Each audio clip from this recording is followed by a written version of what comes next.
Karamanli. Merci, Monsieur le Président.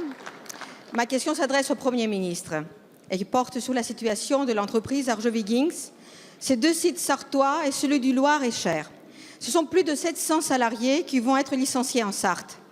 Ce sont évidemment beaucoup plus d'emplois et de richesses qui vont disparaître. C'est un coup près pour les salariés et leurs familles, une défaite pour l'outil industriel de nos territoires. Une longue réunion a eu lieu hier en préfecture à laquelle j'ai participé. Il a été acté un accompagnement que j'espère vraiment actif des salariés qui vont recevoir leur lettre de licenciement. Mais des questions plus générales sont posées, Monsieur le Premier ministre. L'entreprise Arjowiggins était une des premières entreprises papetières en Europe, filiale d'un groupe Sequana, d'une cote boursière aujourd'hui de 9 millions, avec un dirigeant payé à 1,4 million par an, et qui compte comme premier actionnaire la BPI. Plus de 250 millions ont été investis ou prêtés ces dernières années, sans qu'on le sache précisément à quoi ils ont servi. Pourquoi l'ensemble des mécanismes d'information et de surveillance n'ont pas permis d'agir efficacement en amont face aux risques qui existaient?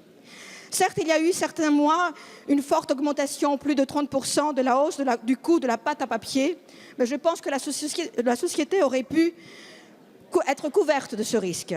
Cette situation pose donc la question du renouveau industriel de et dans le pays. Fiscalité adaptée, favorisant l'investissement vraiment productif sur notre territoire. Mobilisation en faveur des compétences et de l'information des salariés et des demandeurs d'emploi dans les bassins économiques. Je souhaite, Monsieur le Premier ministre, qu'au-delà des émotions naturelles du moment, l'État que vous représentez réponde à ces deux questions simples. Si les collectivités territoriales, et notamment la région, ont été sollicitées, comment l'État va réaliser l'accompagnement des salariés dans la transition économique de ce territoire? Comment il entend répondre à l'enjeu industriel en rendant plus clair et plus efficace sa politique et en assurant mieux le suivi et le contrôle de l'argent public qu'il apporte dans l'économie? La parole est à Monsieur Cédric O, secrétaire d'État auprès du ministre de l'Économie et des Finances, chargé du numérique.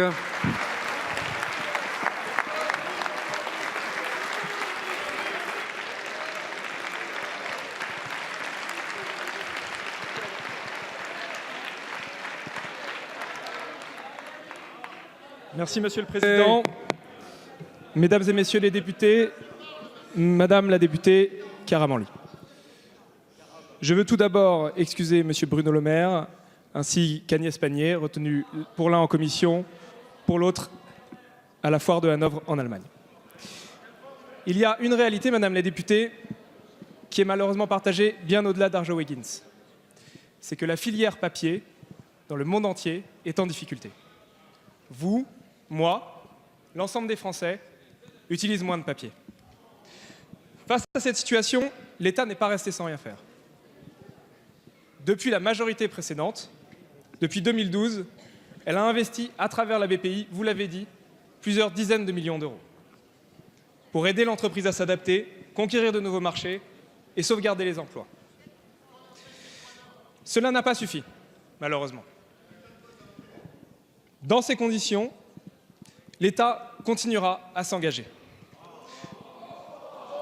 Nous nous félicitons à ce titre de la décision par le tribunal de commerce d'autoriser la reprise de 2 sites sur les 3 d'Arjowiggins, celui de Greenfield et celui du Bourret. Cela permettra de sauvegarder des emplois et de prolonger l'activité, ce qui est important pour les territoires et pour les salariés. S'agissant du BC-en-Bray, l'État s'est engagé également. Il a accompagné jusque dans les dernières heures, vous le savez, une solution de reprise en étant prêt à financer jusqu'à 50% du projet. Malgré cela, le tribunal de commerce a décidé que cette solution de reprise n'était pas suffisamment solide et nous avons connu d'autres exemples qui nous ont appris qu'il n'était pas forcément judicieux de faire croire aux salariés en des solutions qui n'étaient in fine pas viables. Il faut donc respecter ces décisions et continuer à accompagner les salariés. C'est ce que feront Bruno Le Maire et Agnès Pannier, à la fois par un contrat de sécurisation professionnelle qui inclut jusqu'à 95% du salaire net et l'activation d'une cellule spéciale. Je peux vous garantir une chose, Madame la députée, c'est que l'État continuera à s'engager. Merci.